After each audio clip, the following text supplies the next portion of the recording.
It's a mess. Oh my goodness. Okay, welcome back to the Shake Podcast, Shakers. Derek Van Shake here. So we have an update, and it is because of our good old friend Dan at Guy Supercar. My name is Dan. He made a video, and he posted a video on this guy, Shane, that we talked about in my last podcast. And it is basically a little bit of a follow-up that Shane has gotten his car back. We got the car back. We got our car back. Yeah, Shane has gotten his car back, and that means everything is good in the world. Everything is perfect.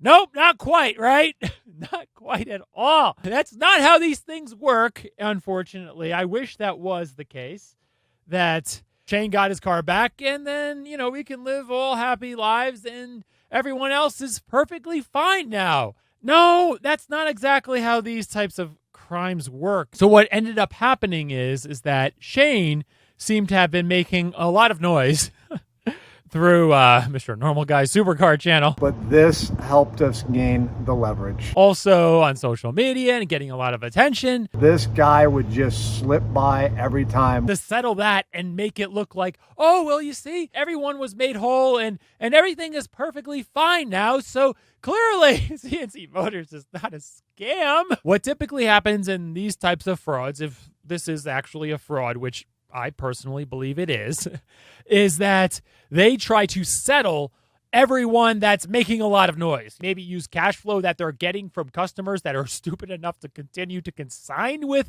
CNC Motors, and then pay someone like Shane here, or pay, I guess, really the person who bought the car, because apparently Shane got his car back. But that's not what he was trying to do, right? And look at this. There's our car. Shane was trying to do is get his money back. But all of a sudden we see Shane with his Ferrari F430. Sitting there. Which is great. He has possession of the car and then now the title, which is really a good thing. So he doesn't have to go and try to steal the car in the middle of the night or something like that. Because that's actually an option. I mean, not to say that you should, but steal your car back and sort of be like, hey, it's either me or you, buddy. Hey, so gonna take the car back and I'm gonna have the title. And guess what? It's my car and you have to fight CNC for the money that you gave them, type of thing. I'm not saying anyone should do that necessarily, but hey, it's just a crappy situation to be in. So yeah, Shane has his yellow Ferrari F430 back, and you can even see it there behind him. And he doesn't specifically even mention Clayton from CNC Motors. Didn't specifically say that CNC Motors, they gave the person who bought Shane's Ferrari all their money back, and then Shane got his car back. He didn't say that. And it makes me wonder what exactly went on. Connected us to who had the car. He and I were able to have discussions, and then he and I were able to take this situation and leverage the dealership. Shane did say that everyone's made whole. He's whole, we're whole. It just seems very weird that Shane didn't mention at all CNC Motors and CNC actually giving any type of money back. I'm sure they did something like that, but how much? Also, it's odd, again, that Shane has his car back. If CNC was going to actually make everyone whole and everyone perfectly happy, do everything that CNC Motors originally said that they would do, right? Say, give Shane $100,000. The guy with the car has the car. He was going to be given the title. That is perfect, right? That's what you would expect. But this is not what we expect here. There's our car. I think what may have actually ended up happening here is that CNC Motors told Shane that they sold his car for way more than they actually did. And he's, don't worry about that, man. We got your full asking price. Because they were just trying to get any type of money from anybody.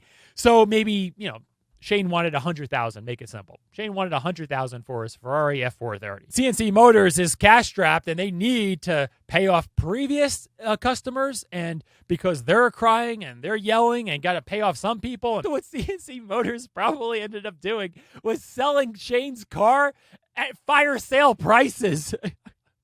Sort of like, hey guy, who wants this Ferrari for $80,000? oh, okay, yeah, it's normally 100,000. I'll take it. They're probably thinking, and thinking that they're also going to get the title, and they don't get the title, and they're just basically being screwed by the dealership because they're thinking they're buying a car, but they're not actually because they're not getting the title and everything. Just a giant mess. It's a mess. Oh, my goodness.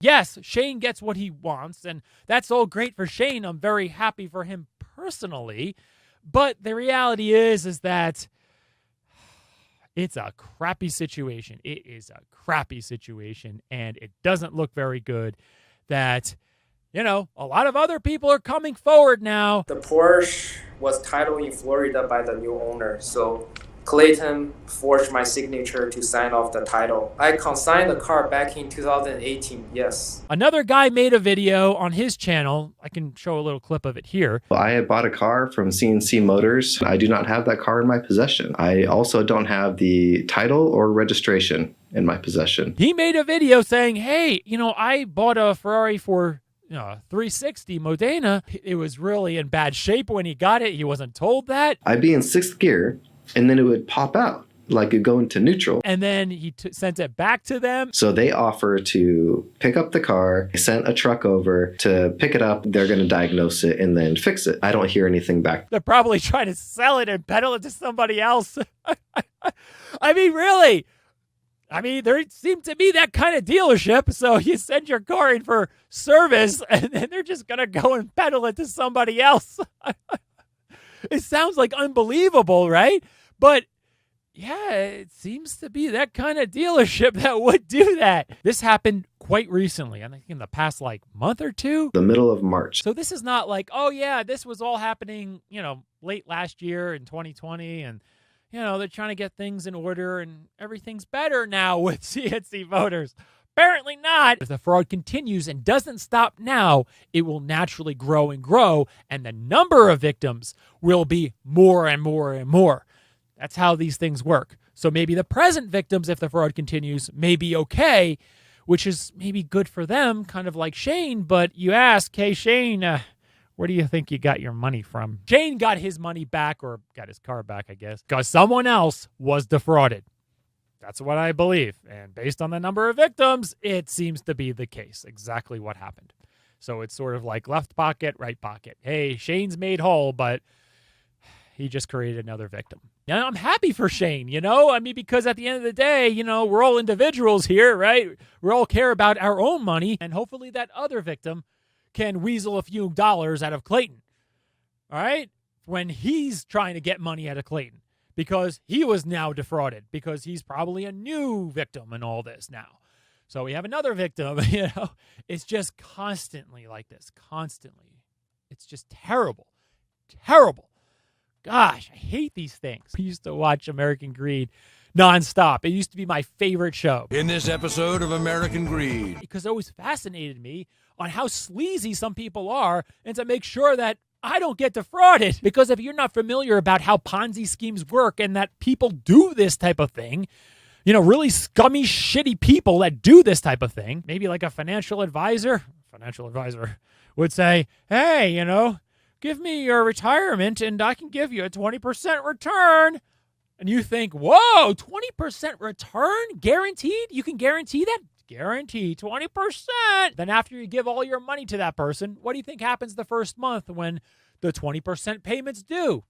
Do you think you get it? You actually do, just as expected. And you're like, wow, this is amazing. And you know what ends up happening? You also end up telling all your friends. You're like, oh my gosh, I have something to tell you. I met this miracle wizard, financial wizard. And what he's able to do is you give him all your money and he's able to give you 20%. Of course, he's not really investing it. He's just really giving you 20%, a little bit of the money you gave him, But it spreads like wildfire because the people are getting paid and everything's great until it collapses under its own weight. Kind of like what's happening here, it seems like. So that's the update on the CNC Motors possible fraud saga. Happy for Shane. I'm very happy for him, but very sad for the new person who was defrauded likely. And what seems to be trying to quiet the biggest mouth to make it seem like, oh, look, he was made whole, and, they're just a little late on their payments. Just a little late, just tiny late. And everything's going to be fine, and everyone's just going to be made whole, and that's just how it's going to work. I hope that's the case, but it doesn't look very promising because there's a lot of people out there who haven't been paid, and more just keep coming to the surface. And the hole we talked about in my last podcast seems to be the millions of dollars, that hole, where that's how much CNC owes all these customers, is millions of dollars, millions. And to fill that type of hole, how much is Clayton's commission on these cars, right? How much is it? Because let's think about it. Say the hole in their balance sheet is $5 million.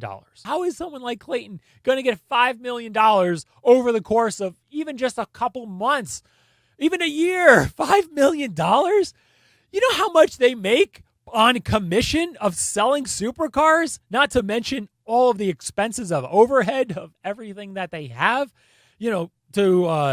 for the business. The dealership, CNC Motors, is probably getting 5% commission on the cars. 5% on $100,000 is what? Yeah, $5,000. That's a drop in the bucket, not even, of a hole of $5 million. The point is that if you're millions of dollars in the hole to customers, and you're only getting a 5% commission on a $100,000 car, a $200,000 car, they're not selling a lot of those cars, how are you going to pay back those $5 million to all those customers? Like, you're never going to do it. Yeah, it's just that game of basically getting new customers in and then selling their cars and then delaying payments to those customers to pay off old customers to keep things as quiet as possible and to keep the fraud alive. That's what I think, and that's what it seems like what's going on. Never going to be paying people back their $5 million or millions of dollars of that hole with just 5% commission here and there on these cars. You're never going to do that. It's really sad. I know this is a sad situation, but give this video a thumbs up so this video can get out there and this fraud can be exposed. I may be talking more about this alleged fraud, keeping you all updated on more progress on it all and everything like that. I may be doing that and maybe doing it on my main channel or maybe this channel, or we'll see where everything goes with this. If you're not already subscribed, hit that subscribe button now because we don't want to miss out on new Schaik podcasts on body language and investigations that are more conversational than my other channels. And I'll see you at the top.